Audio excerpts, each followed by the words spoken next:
प्रिय सजनों, दान धन सब करेगा। आज के वीडियो में हम संत मंत्र की चर्चा को आगे बढ़ाते हुए सभी धर्मों के धर्मशास्त्र या वेद शास्त्रों पे चर्चा करेंगे। आपको इस चर्चा में जो वचन लिए गए हैं वो सावन सिंह, हजूर महाराज सावन सिंह जी के हैं। आप जरा ध्यान से सुने। संसार के सब धर्मों के अपने अपने ग्रंथ शास्त्र हैं। सब धर्मों में हुए संत महात्माओं ने इन ग्रंथों शास्त्रों में अपने आध्यात्मिक अनुभव बयान किए हैं। इन धर्म ग्रंथों में परमार्थ के अनेक पहलुओं पर प्रकाश डाला गया है।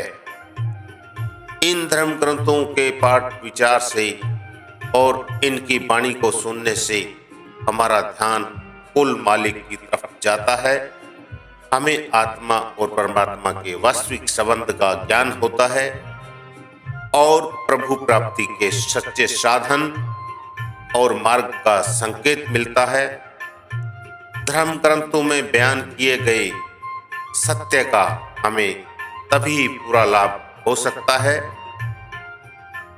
यदि हम अपने जीवन को उस उपदेश के अनुसार ढालने की कोशिश करें। धर्म ग्रंथ मंजिल की ओर इशारा करते हैं और मंजिल तक पहुंचने के साधन का संकेत देते हैं, लेकिन मंजिल तक हम धर्म ग्रंथों में दिए गए उपदेश के मुताबिक जीवन को ढालकर निजी यत्न या अभ्यास या करनी द्वारा ही पहुंच सकते हैं। विद्यार्थी का कार्य विज्ञान की पुस्तक में लिखे गए किसी सिद्धांत को पढ़ लेने से ही खत्म नहीं हो जाता है। सिद्धांत का विवरण पढ़ लेने से तो उसका कार्य शुरू होता है। इसकी पूर्णता तब होती है जब वह शिक्षक की देखरेख में प्रयोगशाला में खुद उस सिद्धांत को सिद्ध कर लेता है। इसी तरह ग्रंथ शास्त्र पढ़ लेने से हमारा काम खत्म नहीं बल्कि शुरू होता है। इसकी पूर्णता आत्मा के परमात्मा से मिलाप में होनी चाहिए। संसार में दो प्रकार के व्यक्ति हैं। एक वे हैं जो ग्रंथ शास्त्रों में संत महात्माओं के उपदेश को पढ़कर उन पर अमल करना शुरू कर देते हैं। दूसरे वे हैं जो एक दूसरे के बाद दूसरे और दूसरे के बाद तीसरे धर्म ग्रंथ के विवेचन में लगे रहते हैं।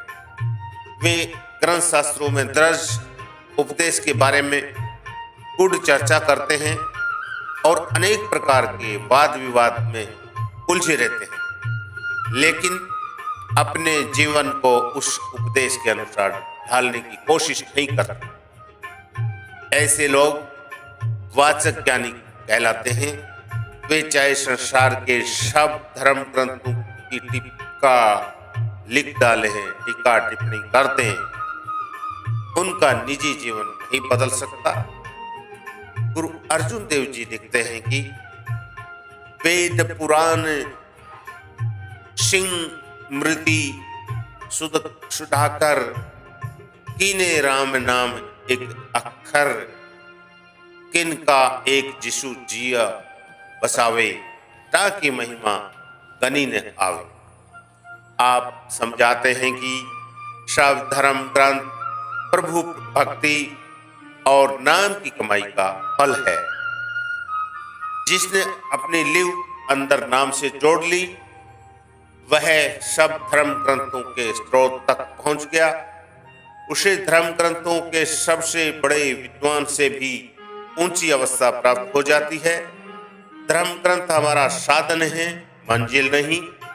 तुलसी साहब कहते हैं 4 18 9 पढ़े, पढ़ी पढ़ी खोया मूल, सूरत शब्द चिन्हे बिना क्यों पंछी चंटू।